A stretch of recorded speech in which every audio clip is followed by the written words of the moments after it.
السلام علیکم، میں ہوں محمد نسیم اور آپ دیکھ رہے ہیں میرے یوٹیوب چینل بکر ڈھونڈا۔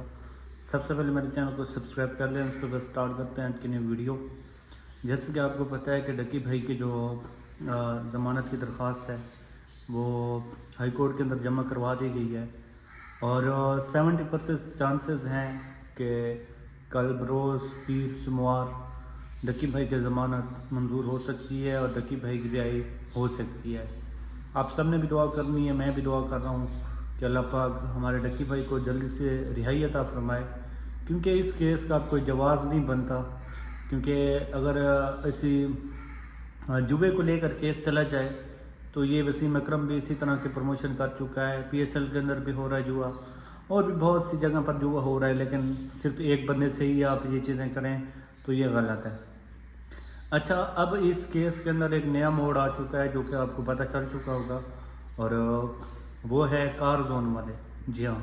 کار زون والے وہی ہیں جنہوں نے رجب بٹ کے ساتھ 50 لاکھ کا فراڈ کیا تھا، اور 50 لاکھ کے فراڈ کے بعد انہوں نے کیا کیا کہ رجب کے خلاف ویڈیوز بنانا شروع کر دیں سوشل میڈیا پر، جبکہ رجب بٹ نے ان کو جواب نہیں دیا تھا۔ اب اس کیس کے اندر ان کی انٹری ہو چکی ہے، اور کار زون والے جو ہیں انہوں نے ڈکی کے کیس کے اندر بھی 50 لاکھ روپے اپنے شوروم پر رکھے۔ ڈائریکٹ یہ رقم جو ہے جو عثمان چودھری ہے اس کے تھرو ان تک پہنچی اور اس نے وہاں پر رکھوائی۔ اب کچھ لوگ کہہ رہے ہیں کہ عثمان چودھری جو ہے عثمان چودھری نام آ گیا، سرفراز چودھری، میرے ذہن کے اندر نا عثمان چودھری آ گیا معذرت کے ساتھ، سرفراز چودھری جو ہے، سرفراز چودھری نے وہاں پر رقم رکھوائی اور وہاں پر کہا کہ میں یہاں سے رقم اٹھاؤں گا۔ کچھ لوگ کہہ رہے ہیں کہ یہ ان کی پارٹنرشپ ہے اپنے کارزون والوں کے ساتھ۔ سرفراز چودھری کا تو آپ کو پتہ ہے کہ وہ ریمانڈ پر ہے، اس کے ساتھ اور جتنے بھی لوگ گرفتار ہوئے وہ بھی ریمانڈ پر ہیں، اور ان کی اتنی جلدی رہائی ممکن نہیں ہے۔ ان کو سزائیں ملیں گی، ان کی جابس چلی جائیں گی، ان کے لیے ان کی فیملی کو بھی اس کے اندر انوالو کیا جائے گا جیسے ڈکی کی فیملی ہوئی تھی، اور ان کے ساتھ وہی رویہ اختیار ہونا چاہیے جو ڈکی کی فیملی کے ساتھ ہوا ہے۔ آپ میں سے بہت کم لوگوں کو پتہ ہے کہ ڈکی بھائی کے جو والد صاحب ہیں وہ بیمار ہیں، اور وہ آپ کو پتہ ہے کہ ایک پرائیویٹ ان کی کمپنی ہے ڈکی بھائی کے والد کی، تو وہ اپنی کمپنی کو بھی اب ٹائم نہیں دے رہے کیونکہ ان کی طبیعت بہت خراب ہے۔ اور جو ضیاء ہے اس نے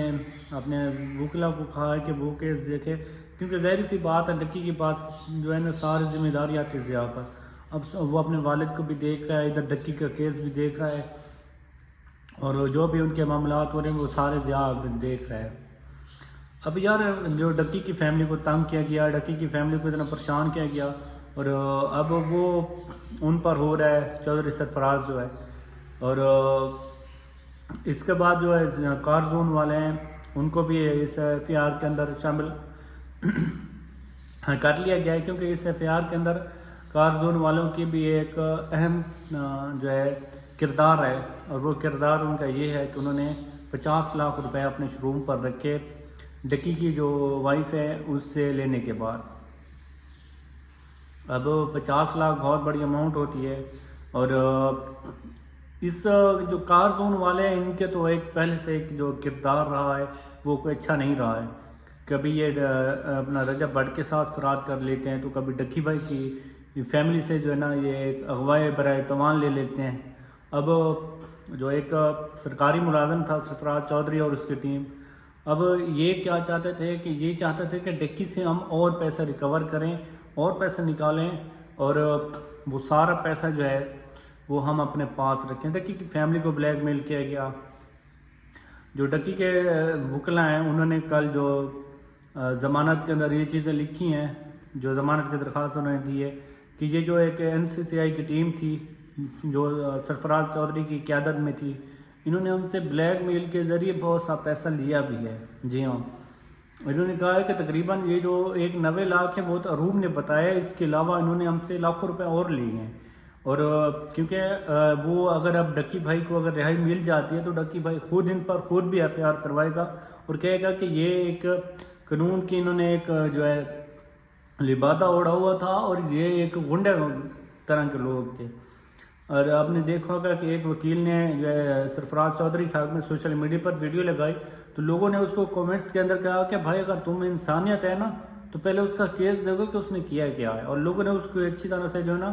وہ دھلائی کی ہے کمنٹس کے اندر کہ تم ہوتے کون ہو کہ ایک کرمنل کا ساتھ دے رہے ہو. انہوں نے کہا اگر ڈکی نے جرم کیا ہے تو ڈکی سے زیادہ جرم تو وہ ہے جس نے رشوت لی ہے اور زبردستی لی ہے. تو اس کیس کے اب نئے موڑ بھی آنے ہیں. اس کیس کے اندر ابھی اگر ڈکی کی رہائی جلدی ہو جاتی ہے تو ڈکی اس پر خود کیس کروائے گا، کیونکہ ڈکی کو بے گناہ جیل کے اندر رکھا گیا ہے. جو قانون پاکستان کے اندر نہیں بنا ابھی تک اس کا کیس بنا کے ڈکی کو رکھا گیا ہے، جو کہ ایک ان لیگل ہے، جو کہ لیگل بھی نہیں ہے. اور دیکھتے ہیں کہ اس کیس کے اندر کون سے نئے موڑ آتے ہیں، کون سے نئی مطلب کہ اپڈیٹ آتی ہیں. جیسے بھی آئیں گے ہم آپ کے ساتھ شیئر کریں گے. تو بس ہم ملیں گے نیکسٹ ویڈیو کے اندر. تب تک کے لیے اللہ حافظ.